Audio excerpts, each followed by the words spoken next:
Well, let's talk. Yeah, you've got a really good, strong background in solar too. So when you're talking to the people about the buying a Leaf or whatever vehicle they end up with, is there a way? Does Nissan offer, for example? I know Ford does this. They offer, let's say, a solar package. And are people interested in that, or is that just maybe an investment too far at this point? No, I live in Southern California, so we've got a lot of sunshine here, and a lot of people have good roofs for it. Obviously, you have to have a good roof for it, or you can't go forward. Right. So I make the case to all of my customers. I've got their address, so while we're sitting here talking about the car, I'm looking up their house on Google Maps. Right. And the roof, and as soon as I see that roof, if it's a viable roof, I pitch them on solar. Right. And I tell them my own personal experience.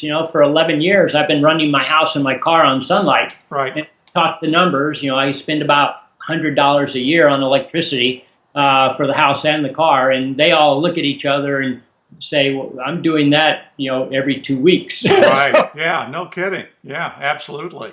It's an easy sell, Bill. They virtually all get it, and especially nowadays, since you don't have to buy the system, the solar system, you can lease it for no money down. Yeah. So you pay nothing. The company installs the solar system. You now have a lease payment, but your lease payment is equal to or less than what you were paying the utility for their dirty energy. Yeah. That's a no-brainer. Yeah.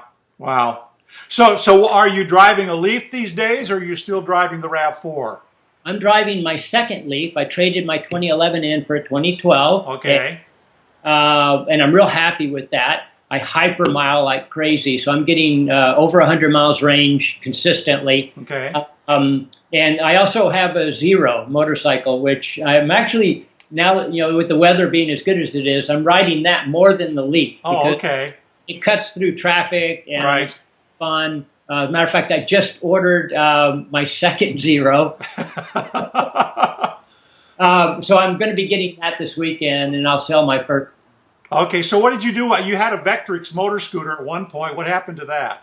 I sold it to a friend in Oregon, and he's riding it up there. He loves it. I love the Vectrix, but the Zero was better. And Vectrix was not, as a company, they were not doing what they needed to do to really get out there. They have great technology, that regenerative braking in the throttle. Yeah. I wish the Zero had that, because that is excellent. And unfortunately, Vectrix has not seen through to license that technology, but I really wish they would. Yeah, right. Well, let me ask you too. When it comes to the Leaf, they've had some really incredible lease offers. I think some dealers were something like $99 a month or something like that. So, kind of where are we at in terms of lease offers and cost of getting into a Leaf, for example? Let's say I'm a customer now. I'm looking to buy or lease. Yeah. So, corporate puts out these ads with these $199 a month deals, and that's all fine and good. But then the dealers which are individual companies separate from Nissan Corporate, they have to do that, and if they want to. And since the competition for the customer is so keen, we all have to pretty much do it at that price. Right. And I got to tell you, Bill, and this is an issue, and it's an issue that we knew 10 years ago was going to happen. There's not a lot of money in selling these cars. The dealers are complaining. My dealer is complaining that they're not making a lot of money. There's very little profit at the point of sale because the competition for the customer is so great. Right. And the price that's being offered by corporate is so low that the dealers are not making much money on these cars. They want to make a couple of $1,000s when they sell a car. And when they sell a big gas burner or something, that's pretty easy to do. Right. But on these cars, if they make a few $100s, they're lucky. Yeah. And then what compounds the problem is there's very little back end because the cars are needing very little. Yeah. 10 years ago, Bill. So we knew it was a problem that was going to come up with the industry.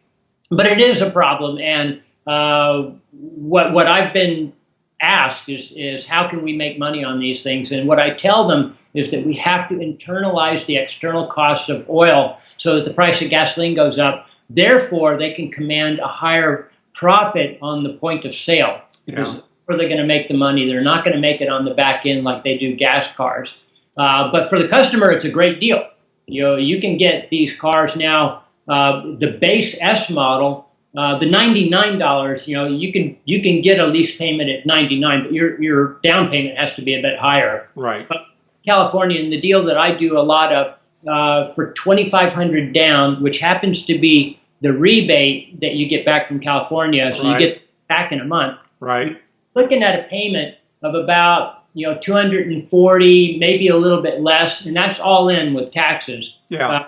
The numbers that corporate quotes don't include taxes, destination. Yeah, sure. Bear the bad news to the customer. Right. Yeah, you're going to got to pay taxes and all this other stuff on top of it. And then that price is still extremely low. And what's really key for customers, Bill, is that many of them are spending $200, $300, and in some cases $400 a month on gasoline. Yeah. They're spending that much on gasoline, and they can lease a car for $240, $250. They essentially get a free car. Yeah.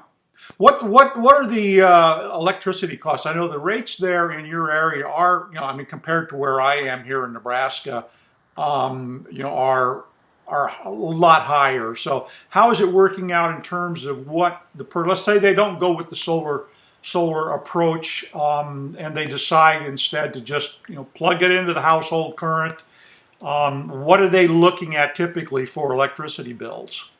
Well, electricity, I just read this a couple of days ago, so it's fresh. I think the average price here in Southern California is about 16.2 cents per kilowatt hour. But we are on tiered rates. So if you're very conservative and you're in the lower tier, it's only about 12 or 13 cents. However, if you're smart, you'll go on time of use for your electric vehicle. And what that means is the utility will install a time of use meter on your car charger. And therefore, if you use energy in the off-peak hours, you're only spending 10 cents or 9 cents, depending on which utility you happen to use. So it's reasonable at 10 cents. That's quite low for our area. And it's the equivalent, I think, of about 70 cents a gallon gas, depending on circumstances. Okay. The people that are typically, how are they charging? Are they going with the 240 volt systems, or a lot of them just using regular household 120 current? I don't know the exact breakdown on that, but I'm positive that the majority are at 240, level 2. Most of that's because people here in LA tend to drive a long distance. 40 miles is kind of typical, and you really do want level 2 for that. Some people can get by with level 1 up to about 40 or 50 miles a day, but they have to be very cognizant about charging as soon as they get home and have a full charge each day. And I do have quite a few customers who do use level 1. It's not a problem for them. They drive 20, 30 miles a day, and for that, level 1 is more than adequate. Yeah. But and we also have a pretty robust public charging infrastructure now throughout California. There are thousands of level 2 in the entire state, probably over 1,000 here in LA alone. And we are starting to get a fairly robust level 3 or fast charge network set up. I know that there's a minimum of 18 stations in LA now, and probably 30 more within a year. Yeah. Now, can the Nissan LEAF has the CHAdeMO system? Can they use? Is that what's going in there, or are there sort of compatibility issues for using the level 3 DC charging? Yeah, currently the only level 3 that we have is the CHAdeMO. Okay. And I believe San Francisco and San Diego now have one of the combo units, the SAE level 3. So those are starting to enter the market. As far as compatibility, the manufacturers of these devices are saying it's not a big deal to put a connector for both on the same system, because they both use 483 phase power. So you put a connector for the level 3 SAE, combo, and then also a CHAdeMO connector, and that way, regardless of which car pulls up to it, they can charge. Okay, and just we're talking, sort of shop here at the moment. Explain what the difference is between level 1, level 2, level 3 in terms of charge time for people, just in case they're not familiar. Absolutely. Level 1 is the standard household outlet, 120 volts, generally 12 to 15 amps, and you'll get approximately 4 to 5 miles of range per hour of charging. And that's the way you want to look at it. People always say, how much for a full charge? And I say, well, how much do you have to start with? And it's kind of hard to say. But it's better to say how many miles you'll get per hour of charge. So level 1, 4 or 5 miles. Level 2 ranges quite a bit. So it's 240 volts. And some chargers, like my car, charges at 3.3 kilowatts, which is 15 amps. But the newer ones, the 2013s and on, and virtually all the other cars will charge at 30 amps or 32 amps. And so at 30 amps, you're going to get about 20 to 25 miles of range per hour of charging. So that's level 2. Now Tesla can go all the way up to 80 amps. And then you're looking at 60 miles of range or more per hour of charge. Yeah. But they're kind of an outlier. Then you get to level 3, the quick charge, and you're looking at at 50 kilowatts, which is what ours charges at. You're at about 80 miles. No, it'd be more than that. As well, you get an 80% charge, 0 to 80% in about half an hour. About half an hour, yeah. Cool, excellent.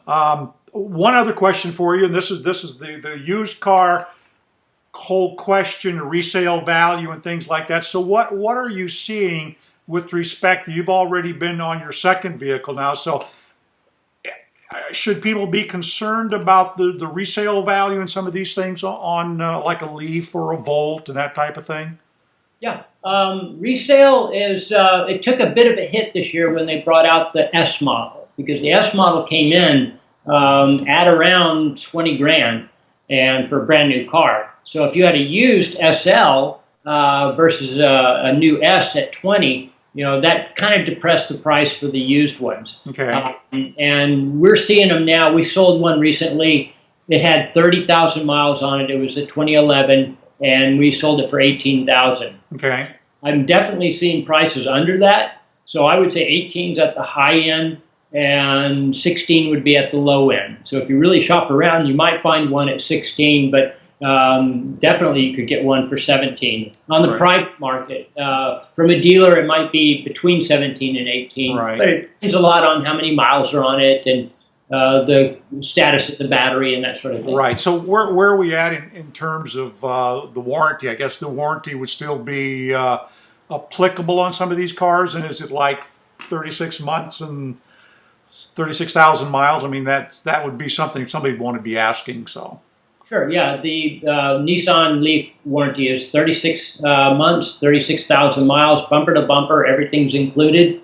The drivetrain is 5 years, 60,000, and the battery is 8 years, 100,000. So, and the warranties are good for whoever has the car. Okay, all right, great. Paul, thank you. Okay, so where do I sign on the dotted line?